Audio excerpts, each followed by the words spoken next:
Hi, it's Dr. Janowski for Sonata. Today we're going to do Sculptra. Sculptra is a wonderful product. A lot of injectors seem afraid of it for some reason, but it's very safe and very effective. Remember, Sculptra is a collagen stimulator, which means it makes your body make collagen. Your skin will produce the collagen, and the collagen becomes your own filler. So it means it lasts a lot longer than your typical hyaluronic acid filler. So we're talking, 2-3 years, sometimes longer than that.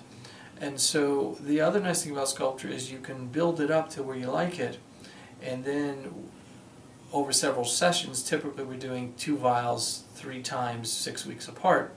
So if you do 5 or 6 vials over a period of time and you really like it, then it requires only typically a vial a year to keep it there. So you can really get this Sculptra to last essentially forever with small amounts of repetition of the procedure, but usually only 1 vial.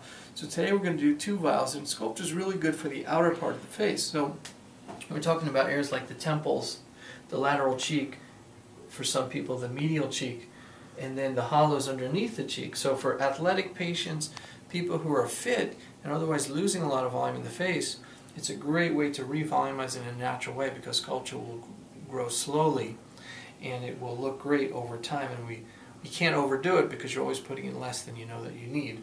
And so Jeanette's had Sculptra over the years and she's looking good, but she needs some supplementation here, and so we're going to focus on some of the more hollow parts of the face, and over time we'll see improvement in that. So I'll demonstrate the procedure. Okay, so we're going to use numbing medicine, lidocaine, at the injection points, and I'll show you where they're going to be. And it really makes it basically a painless procedure. So I'm going to use my little buzzer machine here, and we're going to place one at the base of the temple. We're going to put one just below that over the zygoma. Let's turn a little bit. She's hollow down here, so we're going to put some in that preauricular area. And then we'll do a little bit in the front. She doesn't need a lot. We'll come up from just below the cheek area here. She might need a little bit right here, so that we can come up in this direction and help with the hollowness there. So mostly the hollow areas we're going to focus on. We'll do the same thing here. So again, base of the temple, a little bit in the zygoma below that, preauricular, the malar, and then in that hollow, that buccal area here. So those will be our entry points.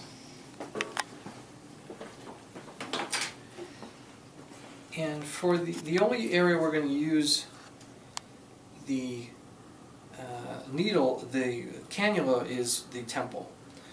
There's a couple ways to do temples. You can go deep down to the bone, or you can stay superficial, and I've done both, and I find the superficial works better. You get more fill per amount that you put in. So we're just going to make a little poke here, and then we're going to use our cannula here, and then just stay in the superficial plane and just fill up that area. Remember, Sculptra is mixed with water, so it goes in like water. It can look lumpy bumpy like water, but that's not the real fill effect. We're not seeing the actual filling. We're just delivering the product in a water base, and then we're letting the Sculptra particles over time do their job, which is to cause the patient to make the collagen. So all we really need to do is get that water in and distribute it so that it doesn't concentrate in one area, and it will do the job. We'll do the same thing on the other side here. And so we'll make our pilot hole for the cannula. There's very little bruising with Sculptra, usually little to none, if you use this technique and you have a little epinephrine in your lidocaine, so that you get some hemostasis. My concentration of Sculptra is 9 cc's per bottle, which is 8.5 cc's of bacteriostatic water, and 0.5 cc's of 1% lidocaine with epi. I don't need to put more than 0.5 in. Some people put more, but it just makes the patient very numb unnecessarily. And so that's the first area. The rest of the areas we're going to do with a needle technique. And putting in anywhere between 1.5 and 2.5 cc and just deciding how much based on how much each area needs. But if we go through our little entry point there and we stay deep over bone, inject retrograde like this, then it's a very safe injection. So that's the zygomatic area. To the other side, putting in just 1.5 here.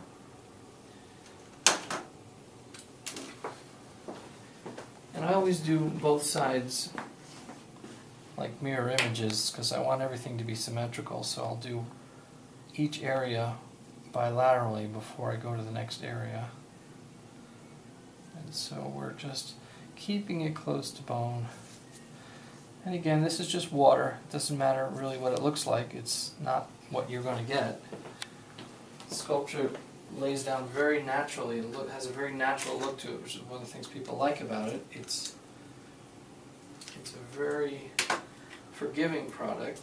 I've hardly ever seen a lump or a bump or a nodule. Those are very rare if we stay in the deep plane here. So we're going to put a little bit in the malar. I'm going to aspirate this area because there are some important vessels there, so we aspirate here.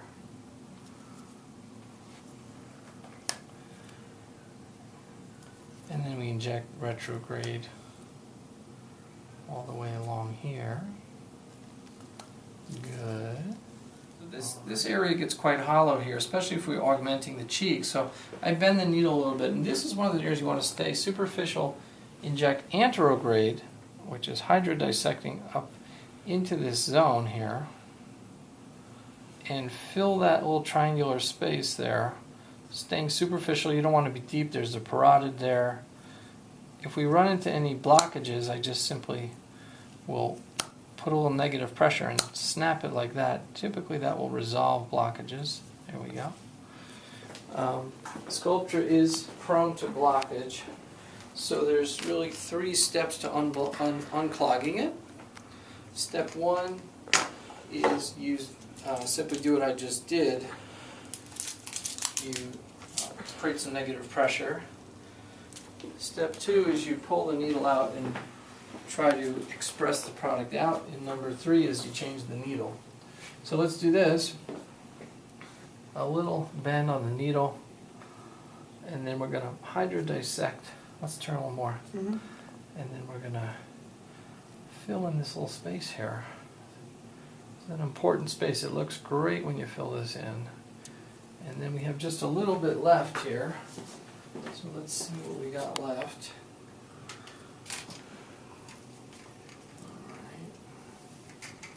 I'll go ahead and it's good to keep changing needles. And then we have just a little bit left there. So what we'll do is we'll go along this hollow area right down here. And again, you're going to stay superficial, push forward like this. And then we'll have you face my direction. And then the same thing here, push forward. And that will be it. Okay, that's it. So now the important part at the end is massaging the areas, right? So again, it can look lumpy, it can look bumpy, it can look uneven. It doesn't matter. What I tell the patient is that that's just water and it's going to be gone by tomorrow. So by tomorrow, it may not look like she had anything done. So you got to tell them that because they'll think that it disappeared. But the real effect comes starting about 6 weeks later. And then massage 3 minutes, 3 times a day for 3 days. So I'm taking a little arnica. We're just starting to massage the areas. There's no particular method. It's just distributing the product Sculptra is kind of the opposite of the other products, right? We want to move it around. The other fillers, we want to keep them in place. So it's a little bit different than what people are used to, but we want this Sculptra to just carpet the whole area and grow collagen nice and even all over the face. So we just did a little bit of massaging there, and then the patient can continue at home. And then typically we'll follow up at 6 weeks, do another 2 vials, or as desired. I never do more than 2 at one time. And then we'll just keep going until we're happy with the results, and then a little bit of maintenance each year. So that's a Sculptra injection.